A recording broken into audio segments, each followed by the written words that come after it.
And that was a good, no, actually. And then again, diseases, you can go and see what diseases that it's associated with.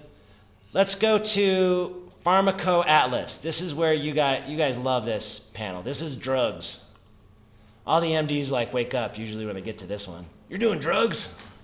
I can prescribe those. So again, this has a very extensive database, a chemical database, and they've treated all kinds, they have access to all these studies where they treated something with some substance and they figured out what genes change. Now what we can do is we can go through here and find chemicals that might modulate the genes that we put in. Usually what I like to do is I like to rank it. So character by mechanism action, so view by ranks.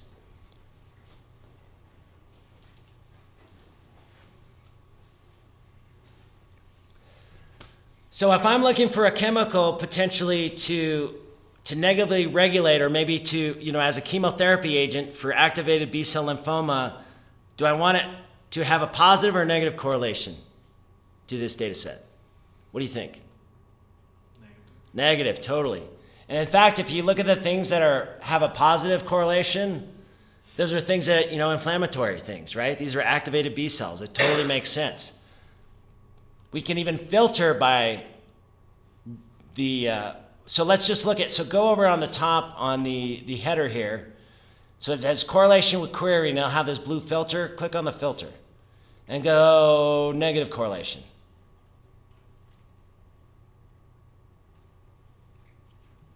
Okay, so here are all the things I could potentially use to maybe, as a chemotherapy for active B-cell lymphoma, and we could click on one of these. So our top one is indole 3-carbinol. Click on that. What it's doing is it brought up the study where it shows that. You can click on it. So here they're treating all these different types of breast cancer cells, whether they're sensitive or insensitive to this chemical, and it's changing. We're getting a lot of genes on our list also changing in their system as well. We can look at those genes. So we can actually click on this, click on the title. What this is showing, here are all the genes in my data set. When you actually get rid of the replicates and the ones you can't annotate, our list is about 692 genes. Here are all the genes that changed due to their chemical, 3,509. When you look at what's common, there's 137 common, and that 82 of those have the exact opposite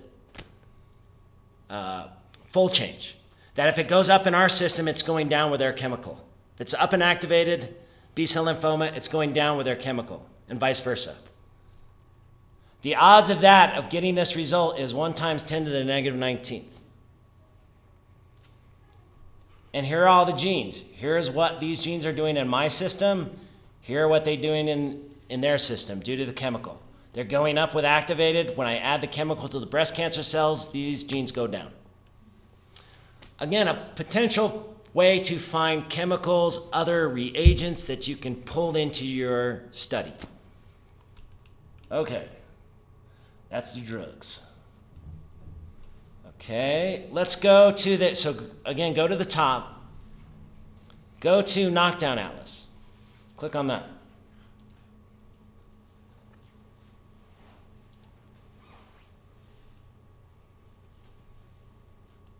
All right. Again, when I knock out, so basically what this is doing, it's drawing from that extensive database, the knockout database they have. When I knock out this gene, this lick, and I see this a lot. This is totally associated with B-cell lymphoma. But anyway, so when I knock it out, it has a negative effect on my genes that I've put in here. What do you think it is, an oncogene or a potential tumor suppressor? Yeah, you kind of have to figure out, kind of have to rearrange your mind. So what happens if I knock it out, it has an opposite effect on my genes, right? Genes that went up and activated go down. This is probably important in that whole system, and when I knock it out, it affects those other genes. This might be a great target for my system. And again, you can look at all this. So things that are positive are probably tumor suppressors. And if I look here, anybody heard of SPRY, the SPRY genes? Again, if you just mouse over, you'll see that activation, and it pairs the formation of active GTP RAS. Sounds like a dang tumor suppressor to me, right? Again, I might not measure this directly, but I know it's probably playing a role in my system based on the fact that it changes so many genes that I see differentially expressed in activated B-cell lymphoma. Okay, let's see. Okay, I always save the good one for the end, pathway enrichment. Everybody was all into pathways. That's the first thing that happens. As soon as I do this experiment, I look at all genes in the genome. I'm doing like an analysis for somebody, and the first question they have is like, "What is my pathway doing?" It's like, dude, you got to see everything, and you just want to, you want to see this little tiny hole. This is kind of what this is for. Is it's don't go in it with preconceived notions. This is all about exploring. So let's go to pathway enrichment. Click on that. So what this is doing, it's finding overrepresented biological units in our gene list, right? Say I have all these genes associated with a particular pathway.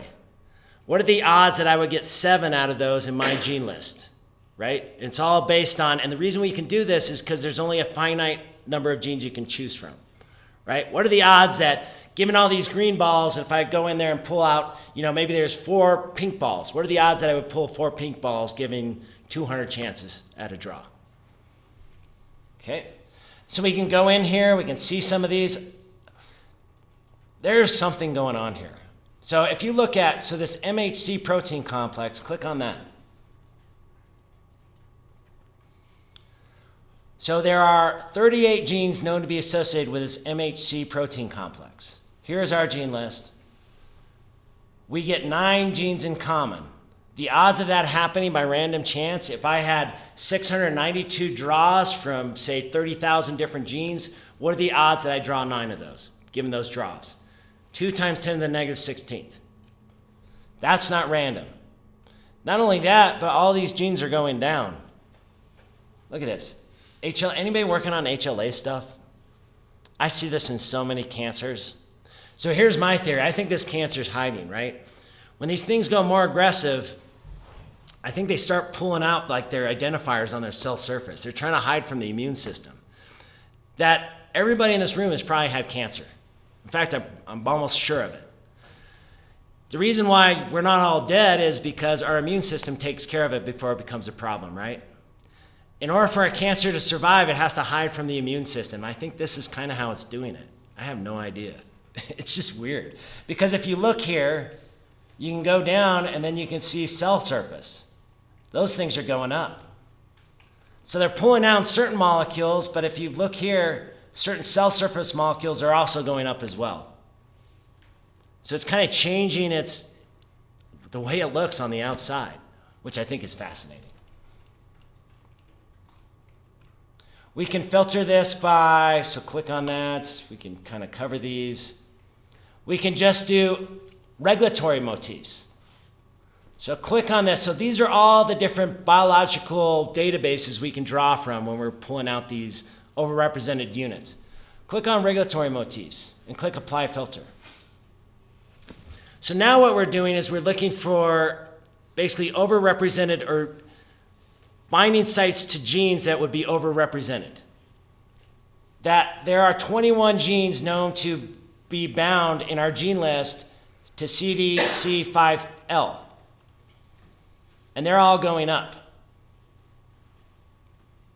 If you look down here, most part. Given this result, I would say that this probably transcription factor, whatever this is playing a role in my system. And what's nice is all of this stuff you can actually export. You can export this image. I can export this Excel file. All this stuff is accessible. Again, you get to use this for a year. Can I get what? Is there a book like Illumina for Dummies or something, like a quick reference source? So what you can do is if you go to the top, if you go to this interactive help, Yeah. if you click on that, This is and it'll be a tutorial. Actually, you can go through this bit by bit, and it'll like guide you. This is what this does. This is what this does. But of course, you should be watching my videos instead of that. Many, many times. Subscribe. Okay.